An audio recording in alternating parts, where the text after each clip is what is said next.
আমাদের এই মডার্ন লাইফে আমরা যা কিছু কিনি, যা কিছু খাই আর যা কিছু দেখি, সেগুলো আমরা স্বেচ্ছায় দেখি না, বরং আমাদেরকে তা দেখানো হয় অ্যাডভার্টাইজমেন্টের মাধ্যমে। আর টিভি, রেডিও ও অন্যান্য প্রচার মাধ্যমগুলোতে এই ধরনের অ্যাডস দেখে আমরা ডিসিশন নেই যে সেই প্রোডাক্টটি ভালো নাকি খারাপ। আমরা বেশিরভাগ মানুষই স্বাস্থ্য ঝুঁকিতে ভুগছি, আর এর বড় এক কারণই হচ্ছে অ্যাডভার্টাইজমেন্ট। আমরা একটি অ্যাড দেখার পর কখনোই তা যাচাই করি না যে প্রোডাক্টের গুণগত মানটা কত ভালো, জাস্ট এই দেখি যে অ্যাডভার্টাইজমেন্টটা কত ভালো হয়েছে। কিন্তু জেনে রাখুন, একটি প্রোডাক্টের অ্যাডে কখনোই সেই প্রোডাক্টের নেগেটিভ সাইডগুলো তুলে ধরাই হয় না, শুধু পজিটিভ ব্যাপারগুলোকে অতিরঞ্জিত করে দেখানো হয়। মার্কেটিং স্ট্র্যাটেজি আর এই মার্কেটিং এর ওপরই পৃথিবী চলছে। তাই পিনিকবার আজকের পর্বে আপনাদেরকে দেখাতে চাই কি ভাবে অ্যাডভার্টাইজিং কোম্পানিগুলো অ্যাডস এর দ্বারা আমাদেরকে বোকা বানাচ্ছে।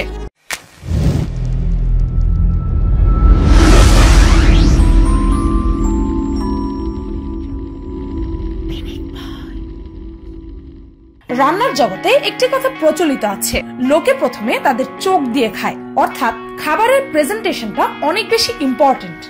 খাবার যদি দেখতে সুস্বাদু না হয় তবে কেউ তা চেখে দেখবে না, আর এটিকেই মূলমন্ত্র ধরে রেখেছে অ্যাডভার্টাইজিং কোম্পানিগুলো। তো চলুন দেখাই আপনার প্রিয় খাবারগুলোর অ্যাড কিভাবে তৈরি করা হয়। Number 1, burger. আপনারা অনেকেই হয়তো ভেবেছেন যে অ্যাডভার্টাইজমেন্টে দেখানো বার্গারটা এত বেশি ফ্রেশ, এত বেশি জুসি আর দারুণ কিভাবে দেখায়, যেখানে রিয়েল বার্গারটা তো আকাশ পাতাল ডিফারেন্স।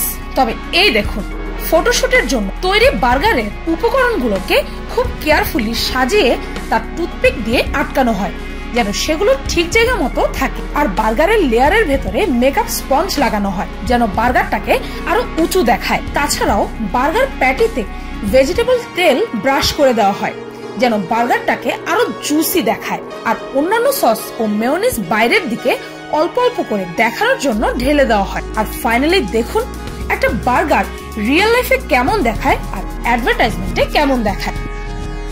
Number 2, ice cream. কি টিভিতে আইসক্রিমের অ্যাড দেখে তো নিশ্চয়ই আপনার জিভে জল এসে যায়, তাই না? আপনি কি কখনো ভেবে দেখেছেন যে আইসক্রিমের পারফেক্ট একটা ছবি তোলাটা কতটা কঠিন হবে? কেননা পারফেক্ট একটা ফটো তুলতে ঘন্টার পর ঘন্টা সময় লেগে যায়। তাছাড়াও স্টুডিওতে থাকা লাইটের হিটে তো আইসক্রিম গলেই যাবে। তাই ফটোগ্রাফাররা রিয়েল আইসক্রিমের জায়গায় কর্নস্টার্চ, শর্টেনিং ও ফুড কালার ব্যবহার করে কমার্শিয়াল আইসক্রিম তৈরি করে। আবার অনেক সময় তো আইসক্রিমের জায়গায় ব্যবহার করা হয় সেদ্ধ করা আলু আর ফুড কালারিং। ভাবা যায়? Number 3, cornflakes. কখনো কর্নফ্লেক্স বা অন্যান্য কোনো সিরিয়ালস এর অ্যাড দেখেছেন? কিভাবে সেই অ্যাডগুলোতে কর্নফ্লেক্স গুলো দুধের মধ্যে ভাসতে থাকে তবুও কত ফ্রেশ দেখায়? আসলে কি অ্যাডে দেখানো সেগুলো আসলে দুধ নয়, বরং জেলের ওপরে সাদা গাম ঢালা হয়, তারপর তার উপর কর্নফ্লেক্স রাখা হয়, আর এখানে রিয়েল দুধ ব্যবহার করলে কর্নফ্লেক্স অ্যাবজর্ব করে নেতিয়ে পড়ত। Number 4, soft drinks. বিভিন্ন ড্রিঙ্কস এর অ্যাডে হয়তো দেখেছেন ড্রিঙ্কস গুলোতে অনেক ফিজ বা বাবলস দেখা যাচ্ছে, কিন্তু বাস্তবে তো কখনো এত ঝাঁজ দেখা যায় না। এই এক্সট্রা অতিরঞ্জিত ঝাঁজ তৈরি করার জন্য 2টি পদ্ধতি ব্যবহার করে অ্যাডভার্টাইজাররা। এক হচ্ছে প্রথমে গ্লাসের ডিশ ওয়াশার ঢেলে দেওয়া, তারপর ড্রিঙ্ক ঢাললে তার উপর অনেক ফিজ দেখা যায়। আরেকটি উপায় হচ্ছে অ্যান্টাসিড। যে কোনো ড্রিঙ্কসে অ্যান্টাসিড ছেড়ে দিলেই তাতে প্রচুর পরিমাণ ঝাঁজ তৈরি হয়। Number 5, cake. এবার চলুন দেখাই কেকের অ্যাডভার্টাইজমেন্ট কিভাবে বানানো হয়। কেকের প্রতিটা লেয়ারের মাঝে তারপর সেই কার্ডবোর্ডের কর্নারগুলোতে ক্রিমের পরিবর্তে শেভিং ফোম লাগানো হয়, কেননা রিয়েল ক্রিম স্টুডিওর লাইটে গলে যাবে, আর কার্ডবোর্ড ব্যবহার করা হয় যেন কেকের হাইটটা বেশি দেখায়। ডিফারেন্সটা নিজেই দেখে নিন। তাছাড়াও কেকের বিভিন্ন বিজ্ঞাপনে কেকের টপিং এ হুইপ ক্রিমটাও আসলে শেভিং ফোম। Number 6, French ফ্রাইজ। এর দেখুন একবার অ্যাডভার্টাইজমেন্টে দেখানো ফ্রেঞ্চ ফ্রাই গুলোকে দাঁড় করিয়ে রাখার জন্য কিভাবে সেগুলোকে ফোমে টুথপিকের মাধ্যমে সেট করা হচ্ছে। অসাধারণ বুদ্ধি। নাম্বার 7, ধোয়া। যে কোনো অ্যাডভার্টাইজমেন্টে গরম গরম ধোঁয়াদার খাবার দেখলে তো নিশ্চয়ই ক্ষুধা লেগে যায়, তাই না? তবে জেনে রাখুন, সেই লং লাস্টিং ধোয়ার জন্য ট্যাম্পন বা তুলা পানিতে ভিজিয়ে মাইক্রোওয়েভ করা হয়। আরো একটি পদ্ধতি হচ্ছে ড্রাই আইসের সাথে গরম পানি মিশিয়ে দেওয়া। অকল্পনীয়।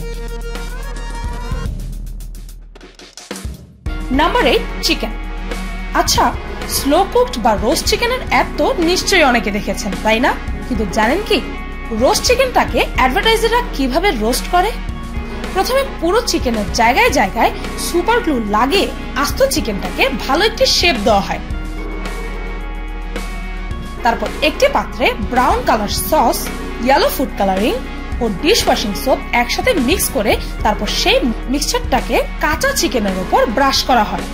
ব্যাস, তৈরি হয়ে গেল ভেরি টেস্টি চিকেন রোস্ট, তা আবার অ্যাডভার্টাইজমেন্ট ফ্রেন্ডলি। উফ, এত বোকা কেন আমরা? Number 9, shiny fruit. চকচক করলেই শোনা হয় না, কথাটা নিশ্চয়ই শুনেছেন। তবে জেনে রাখুন, অ্যাডসে যে সকল শাইনি শাইনি ফল ও সবজি দেখে আপনার দারুণ লাগে, ফলমূলের সেই শাইনি তৈরি করার জন্য সেগুলোতে ডিওড্রেন্ট স্প্রে করা হয়। সিরিয়াসলি?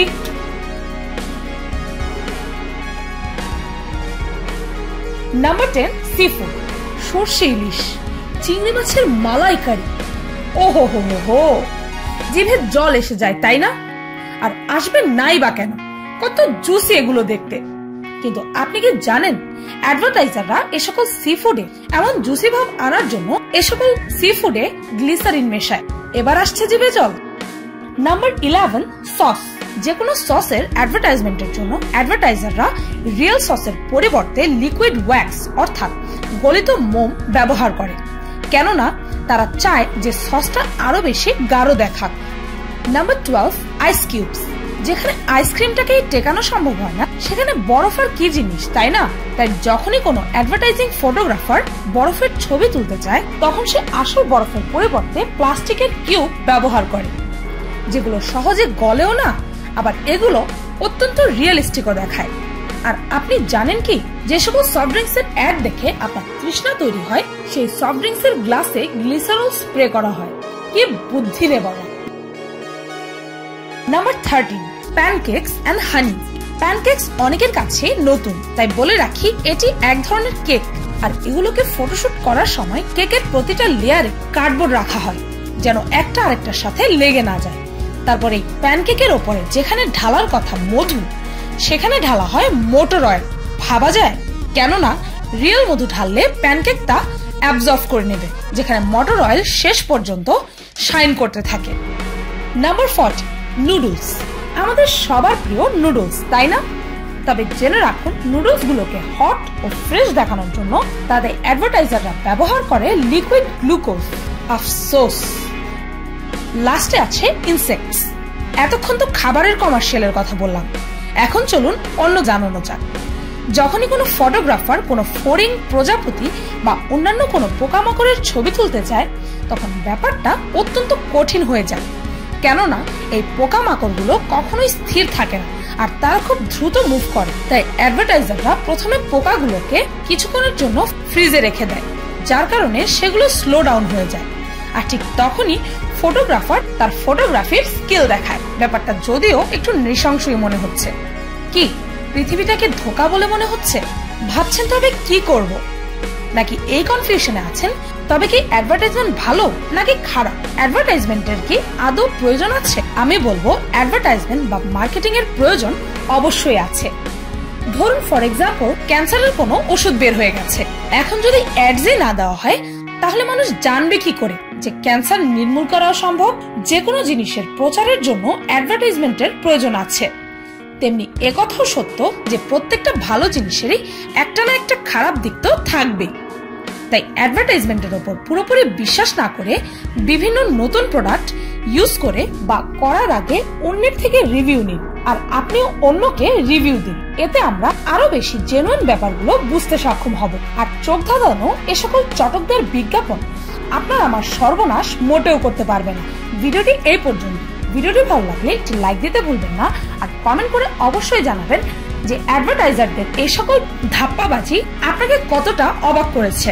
আর আমার চ্যানেলটিকে সাবস্ক্রাইব করুন প্রতিনিয়ত এমনই সব অদ্ভুত ও মজার সব ভিডিও দেখতে।